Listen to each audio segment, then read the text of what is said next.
Hi guys, welcome back to our channel. I'm Michelle. And for those of you that are new here, welcome to our channel. My name is Jessie. We are Moms on Crime, and in this channel we talk about true crime and anything paranormal. And today Michelle is going to tell us some paranormal stories. So I'm excited. I am too. I love your background, Before I by get the started, way. remind everybody, yes, please subscribe to our channel right now if you haven't already done so. So it's spooky season. You can tell I got my spooky background up. And all for October, we're just gonna do paranormal stories, right? We're gonna skip true crime for October. We're gonna do paranormal stories, and I've got ghost stories today. I'm gonna read some stories that I found on Reddit. I found it on a subreddit just called Ghost Stories. So I was like, okay, I'll go with it. Do you go on Reddit a lot, Mama? Yes. Yeah, I do too. I like to read I don't write on them. I just go and just read like stories and stuff. Yeah. Like all the like creepypastas and Let's Not Meet. Yes. Ghost stories. My favorite. So I found a few stories. It's totally spooky season. I'm excited. Yep. All right. The first one I'm going to read to you. It was posted by Angie August, and it's called The Hand Under the Bed. Oh, so, no. I know. I hate it. I hate it. All right. It had been a long day spring cleaning my room. I wasn't done, so all the things I had under my bed were piled up in the corner of my room. I washed my face and brushed my teeth, as that is my usual night routine, and then I went to bed. I was really tired, and I was looking forward to getting some sleep. While laying in bed, I could feel the presence of someone in the room. I ignored it because it happens all the time. I closed my eyes and tried to sleep, and suddenly I could feel someone slowly laying down beside me. I freezed, and then I felt a hand brushing against my leg. Scared to my bones, I jumped up and turned on the light, and guess what? No one was there. Still scared and in shock, I sat down on my bed with my feet on the floor.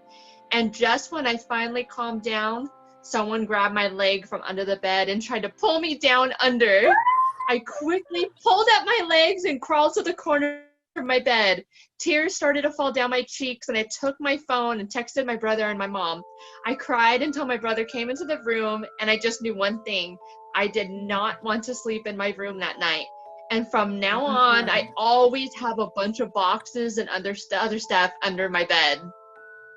Oh, hell no. I would not sleep in that room ever if that happened to me. No, but I always think about like stuff grabbing your feet from underneath the bed, or like, you know, if you're hot and you put your leg out from the covers. I don't like it. Think about something. Or sometimes, you know, when you're under the covers and then you move and then you have like, you feel like a little air going in. I'm like, I don't like that. Do you remember that part in The Sixth Sense when they go to that little girl's house with the ghost, and they go in her room and she was like under the bed? I don't like it. I don't like it. I don't like ghosts under the bed this next or story. Closets. Oh no. No, at night when I sleep, the closet doors have to be shut. I don't sleep with them open. Same here. Same here. They cannot be open. Oh my gosh. They have to always be closed. No, and not even like a crack. Nope, not even a crack. The crack is the worst. No, that's the worst. No, you know, like it's like something's peeking out at you. Dark. Yep, it's so dark in there, and it's like this much open, and you're like, is somebody peeking through that closet and like looking straight at me right now? No. No, thank you. That's a negative. All right, this next one is something I always think about when I'm driving at night. This story was posted by What It Do. What it I like their do? username, What It Do. Right. It's called Ghost on the Side of the Road. So, as I've mentioned before, I'm a singer, so late nights are common for me. This night, I was driving myself and my 4 bandmates home from a show. It's about a 2-hour drive. We were jamming out to the radio and talking, and everything was fine, until I get to the road that's over a big lake in our state. As soon as I hit the bridge, I felt uneasy. I didn't want to look like a weenie, so I didn't say anything to anyone else until I saw the guy walking on the shoulder of the bridge, which was practically non-existent. I swerved a little to miss him, and the guy started asking me if I was okay and why I swerved. When I said it was to miss the guy, everyone was saying, like, what guy? So I described him. He had on a dark jacket, camel cargo pants, dark shoes, and wet hair. No one saw him, and they laughed it off. I saw him again just a few feet ahead and pointed him out, but no one sees him. I'm freaking out because he's there. A few miles ahead, I see him again. This time, my drummer sees him too, and he said I wasn't kidding and described his face because he turned this time. He described exactly what I saw. I started driving faster, and he showed up every few miles. He turned his head and grinned this scary-ass grin. I almost started crying. I'm a girl with mad anxiety and a heart condition, so I was struggling to calm down. Anyway, once we got to the woods past the bridge, I thought we'd be fine, but he kept appearing until we got close to town. Then he was gone, and I've never seen him again. This was one of the scariest ghost encounters I've had. His hair and clothes were wet, so I'm guessing it was the spirit of someone who drowned in the lake and is sticking around to mess with people, but he scared me pretty bad. Oh, hell no. Do you, Can you imagine, like, you're ever by think yourself? about that when you're driving at night? Oof. I always think about that when I'm driving at night. Like, I'm gonna see somebody walking on the side of the street, and you're gonna look at them, and they're gonna look scary as all get out, and like, Yeah. I always That's think what I about always that. think about too. Like every night, like, so when we first moved here in our house, our area, it's like mountains, you know, and then there's this like one super dark areas, and everything that you drive through is just mountains and stuff. And every time I drive there at nighttime, I always think like, oh my gosh, I'm like, one of these nights I'm going to see like a freaking lady in white or something, like walking down the road. Yes. No. I always think that too, because I don't live far from mountains either, but there's still like a lot of farms where I live, because it used to be like all dairy farms out here, and they started building more and more houses, but there's still some dairy farms. So when you're driving on a couple of roads over here, there's like nothing but land, you know, and there's not really any street lights. So when you're driving at night, it's kind of dark, and I just know one time when I'm driving at night, I'm gonna see something. I know it. It's gonna happen. You know what, like, my fear too, okay, fine, like, if we see somebody like out on the road, whatever, I'd be so freaking freaked out, and I'll just probably speed up and start screaming or whatever. But I pray, hopefully not, like I would see something in my rear view mirror, like somebody sitting in the back seat. Oh my, I think about that all the time when I'm driving at night. All the time, I'm gonna look up. I'm gonna look up in my mirror, and there's gonna be a ghost sitting in my back seat. Like there's gonna be someone in my back seat, and I'm gonna see him in the mirror. Oh my gosh! I think if that would happen, I would think that die. too. Like literally, I would die. I would die, and because I had an accident, I would jump out of the car. I would die. Oh my god! Oh yeah. There's no other option at that point. You just let the ghost have your car. No. Oh my gosh, I wouldn't know what to do. I don't even know. Me either. Yeah. Oh yeah, I would die. You? Ooh. All right, this next story, us having kids. This is also something I've thought about. My boys never had imaginary friends. No, never. And they're old now, they're 11 and 9, so I think we're past that. But when they were little, they never had imaginary friends. But when I was little, I did. And the house I grew up in was definitely very active with the paranormal. Some weird stuff happened in that house I grew up in. And I had an imaginary friend, but this is the weirdest. I named her, was Cindy. And like, you know, years and years and years later, my sister had a girl, so my niece's name is Cynthia, and I always thought it was kind of weird that that was the name my sister picked. I was like, yeah, okay. Like, all right, this story. Cynthia. Yeah. Creepy. All right, Angie August again. She posted the first one that I read too. This one is called The Girl. When I was little, I played with a little girl named Christina. We did everything together, and she was my best friend. She even came with us when we went to another country. We played on the swing and pushed each other, and one time she made me cut my own hair.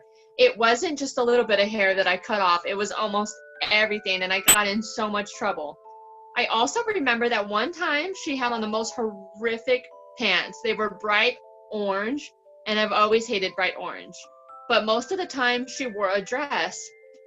She had long, wavy hair and always wore it in a half-up hairstyle. My family thought I was crazy playing with her, and I didn't understand why until years later. Then we stopped hanging out when I was about 10 or 11 years old. Then years later, my mom saw her. My mom came out from the bathroom, and there she was right outside the door. As soon as she saw her, she disappeared. My mom rushed to my room to tell me what she had seen and started to describe her. My reaction was, oh my God, I played with a ghost? That's why they thought I was crazy. They didn't see her. I was the only one who saw her then until my nephew was about 5. I get goosebumps. He has seen her multiple times, but he starts to talk about other things and avoid talking about what he has seen. He isn't the only one that's seen her nowadays. We've gotten so used to her that we don't mind her being here. A medium told us that she isn't stuck here, she just likes to visit. I got goosebumps. So she's my God. Literally just visiting them. I'm so glad my kids never had imaginary friends, because that is the first place my brain would have gone, like, they're seeing a ghost. Yeah. No. Jet, like, you know, Jet has like a very, very active imagination. So sometimes like it would creep me out, like the things that he would tell me, oh no, so and so told me this and whatever. But it's only what he watches. Right. Oh, so yeah. But I think when he was like younger, probably like around 1 or something, he would always, like, at our other house before we moved in this house, there's this spot like by the wall that he would always laugh and talk to. And I'm like, no, don't like, but he was only like, I think like around 1, like he was starting to like form his words and his sentences, you know. He would be like, hi, you know, and then he would be laughing at like a wall. I'm like, no. So far though, like that's pretty much it. Hopefully Jax doesn't build an imaginary friend. Yeah. No, I always would think about that with my boys, and I never did. So I was like, thank God, because I know that's the first place my mind goes. Like, oh my God, it's a ghost. They're playing with a ghost. Yeah, it's yeah. Oh no. Yee! All right, so this next story, I picked it just because it was really freaky, but I do want to say, I'm not making light of the situation. It's about Hurricane Katrina. It was a very, very bad situation, and thoughts and prayers are with everybody that was affected by it and anybody who lost their life. But obviously there was a lot of bad, right, associated with that storm. A lot of people lost their lives and lost their homes. They lost everything they had. This story happens to be associated with that, with Hurricane Katrina. So, story starts off. It was posted by, I cut that part off. I'm gonna have the description, in the description box, I'll link to this this subreddit, so you can read all these stories yourself and read through all of them. but I accidentally cut off who posted this. But story off, I was deployed to help during Katrina. Had emergency adjuster's license following helping out with the 4 back-to-back hurricanes in Florida. I was in Pensacola, Florida before Katrina hit, then redeployed to 3 parishes in New Orleans after the hit. Due to the flooding, I was made to answer phones for a few weeks at the main office in Mobile, Alabama. Due to the lack of hotels, I stayed in a rented house in Theodore, Alabama with 3 other adjusters. The house was in a cul-de-sac in a rural area. Nothing out of the ordinary happened while the house was full. We were all given our insureds, and in a period in several weeks, I found myself alone in the home. Everyone found places to stay in their territory, and I had found a place in Lacombe, Louisiana, but was a week before I could move in, so I was commuted from the house to New Orleans.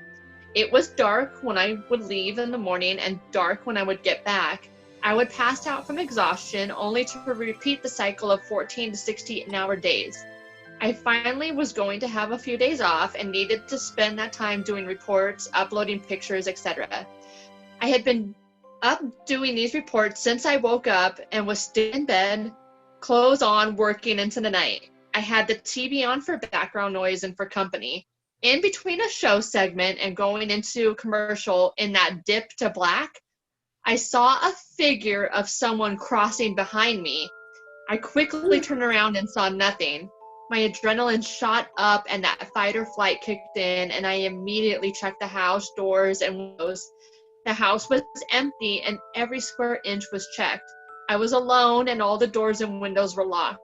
I finally was tired enough to go to bed. I was still a little freaked out, but reassured myself repeatedly that I was tired and maybe seeing things. I started to fall asleep. I had a feeling of someone in the room, but was in that area between sleep and awake, more on the sleep side, and didn't open my eyes. I then felt like someone put their hand on the back of my head and pushed my face into the pillow, like trying to suffocate me. I broke out of that half sleep and straight up. This freaked me out beyond being in control, and I called one of the old housemates and drove to Biloxi, Mississippi to crash for a few hours. I packed everything in my truck and got out of there and couch surfed until my rental was ready. Never experienced anything like that since. She even came with us. A friend of mine even came with us when we went to another country. I gotta cut that out. Isn't that the imaginary friend? That story went in there.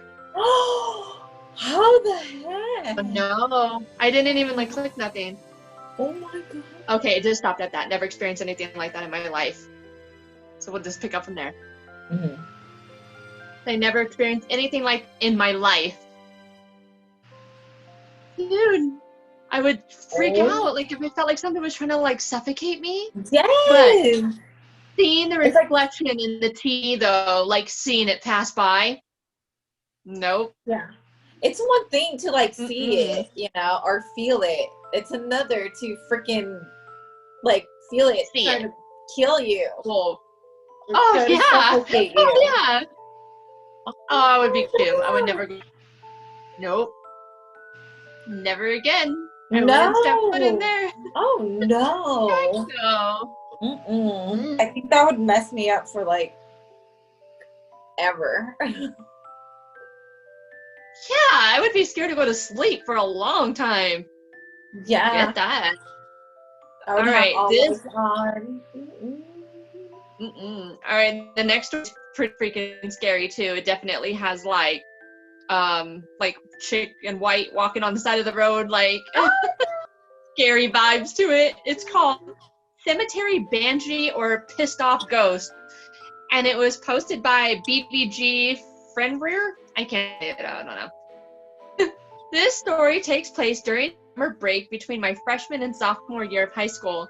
Myself and 2 of my friends decided that we wanted to go ghost hunting in our local cemetery. It's late July and upwards of 90 degrees outside, even at almost midnight. Anyway, so during the day we brought brand new flashlights and batteries to make sure that we might experience anything was legit, not cheap electronics or batteries. The temp, time, and electronics are key for this story. So at around 11 p.m., we head out and get to the cemetery around 11:45. And we find a hole that had been cut into the fence to get in. Growing up, I'd been raised that stepping on a person's grave was disrespectful, so I purposely avoided stepping on or over graves. We walked around the cemetery for about an hour or so. Then our brand new flashlight started to flicker, and eventually all three of them died, and it got super cold. Side note, the cemetery has a Catholic side and a Jewish side, and a crematorium. We started to hear screaming coming from the crematorium, and you not, a thick fog started to roll in. For anyone who heard my last story, this cemetery isn't anywhere near any body of water, so having this thick fog roll in was extra unnerving. I started to hear gentle whispers and sobbing, kind of like the witch from the Left 4 Dead games, coming from behind a small family mausoleum. So like the idiot teenagers we were, we decided to go investigate. Should have just noped the F out instead. As we get around the mausoleum, the crying stops and there's nothing there. We start looking around to see what was going on when a thin woman in white with long, messy brown hair walks out from behind a large headstone. She looks at us and glides through the damn fog towards us. Never in my life have I ever noped the F out of a situation that effing fast. My friends and I beelined it for the hole in the fence, and we didn't stop to look. We just ran for like a good 2 miles, just sprinting as fast as our feet could move. We finally stopped to catch our breath outside the local cancer treatment center that had this really long hallway that runs the length of the building. The three of us were doubled over, gasping for air when I see her again at the end of that effing hallway. This time she lets out this scream that chilled me to my core. Guess what happened next? Second wind, we bolted. We sprinted the remaining 3 miles back to my apartment. Safe to say I haven't gone back since, and that was in 2004. So yeah, pissed off ghost or possible banshee. What the hell? Oh, No. Yeah. The minute I hear screaming in a cemetery, no. I'm like, peace out. That's a no for me. That's the chick that I think I'm gonna see sitting in the backseat of my car at night or on the side of the road while I'm driving at night. Her. Yeah. The chick with the long white gown on with the messy brown hair. It's always that though. Like it's always her for some reason. Always. Like every time. Mm-hmm. Yeah. No, not for me. Like, no thanks. Bye. I'm good on going that. Towards the crowd. I'm going towards where it's bright with light. I'm good. Noping out of there too. Hell yeah, I'm right behind you. If anything, I'll be right in front of you. Just out of there. Yeah. I'm little, I could run fast. Yeah, right? As soon as I hear something, nope. Bye. Shoot, as soon as I saw the fog, I would have been gone. I would have been like, it's 90 degrees out here. Why's there fog? I'm gone. Exactly. Please. Oh my God. No, thank you. Mama, those were my ghost stories. What'd you think? These are creepy. Especially if it happens to you. No. It's like, it's so entertaining to like listen and like hear ghost stories and stuff. But I think it's different when it like happens to you than. Oh yeah, I don't want it to happen to me. I want to read about it, but I don't want it to happen to me. Yeah, exactly. You know, it's like, no. Like as entertaining as they are, like I would rather just live off of your experience. Oh yeah, for sure. You guys, if you like this story, please make sure that you click the like button and like the story, and please comment that you liked it. Show YouTube that you enjoy our content. And if you enjoy all our videos, we have a couple of playlists that you can check out. We got true crime and paranormal, and you can also follow us on social media. We post a lot of different like true crime and paranormal memes, so We're on Instagram, Facebook, and Twitter at Momsoncrime. Or you can let us know what you think on our email at momsoncrime@gmail.com. Yeah. And Right? yeah, and hit like and subscribe, and also hit that notification bell.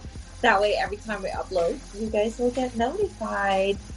And we'll see you guys next time. Bye! Bye.